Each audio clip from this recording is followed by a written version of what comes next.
আমি আমাদের চোখের পানি তাদের কোনো প্রয়োজন নাই, আমাদের মায়া কান্নার গাজাবাসীর কোনো প্রয়োজন নাই।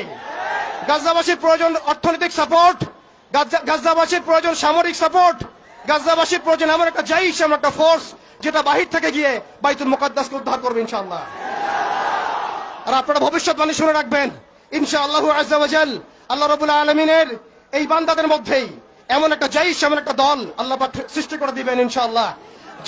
যেই দল, যেই জাইশকে পৃথিবীর কোন সেনাবাহিনী থামাতে পারবে না ইনশাআল্লাহ। শেষ পর্যন্ত তারা বাইতুল মুকাদ্দাস মুক্ত করেই ছাড়বে ইনশাআল্লাহ। শুধু সময়ের অপেক্ষা। তারা আমাদেরকে অপশন দিয়েছে, হয় আমাদের দাস হও না হলে মরো। শেষ কথা, তারা আমাদেরকে অপশন দিয়ে দিয়েছে, হয় আমরা তাদের দাসত্ব করব না হলে মরবো।